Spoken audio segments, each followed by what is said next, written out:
Hi everyone and welcome back to my channel. Today I'm making a requested recipe. This one is for seasoned paratha or seasoned buttershot. Shot.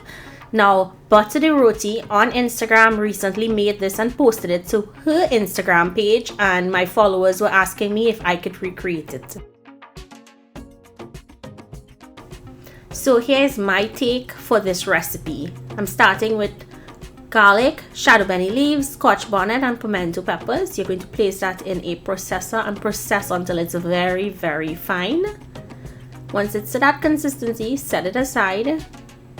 Now to my flour, I'm adding in sugar, and this would give you 3 medium-sized paratha rotis. In goes baking powder, and you can add some salt to this if you like. You just want to mix in those dry ingredients and then add in your blended seasoning. Mix that in, make sure it's well incorporated or distributed, and then add milk or water to bring it together to form a medium soft dough. You don't want it too soft and you don't want it too firm. And you want to add your water a little at a time until it comes together into the dough. And knead until it's really nice and smooth. Should take about 5 to 8 minutes.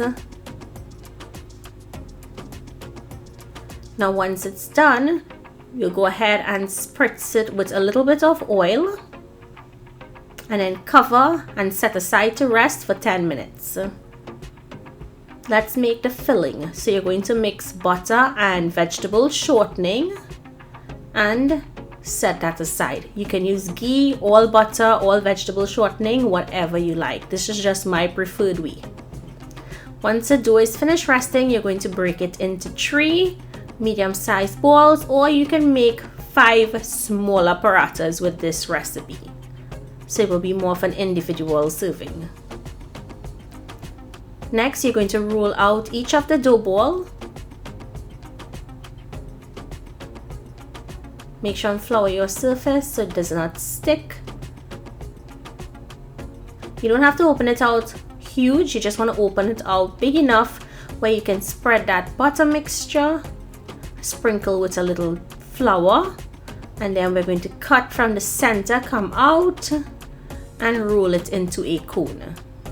Now once you roll this into a cone, the excess piece that's left over, you're going to bring it over to the top and push that in.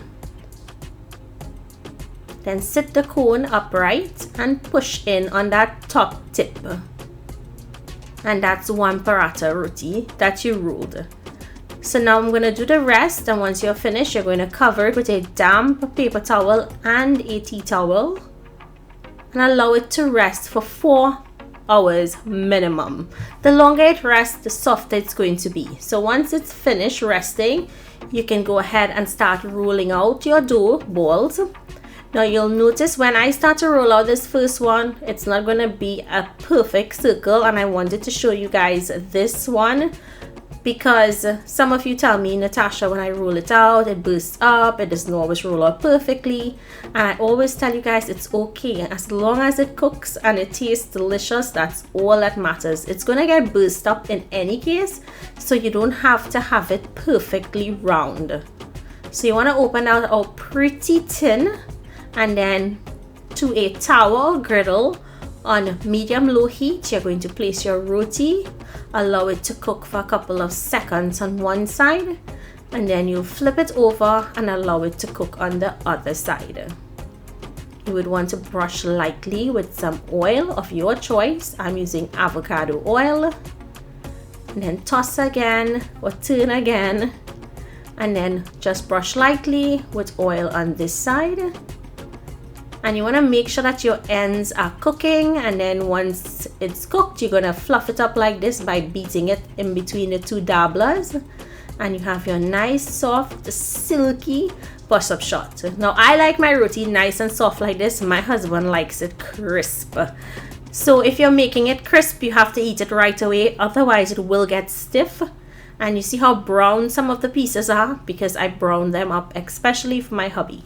So I hope you guys enjoyed this recipe. Thank you to Dhalpuri Roti for inspiring it, and I'll see you in my next video. Bye!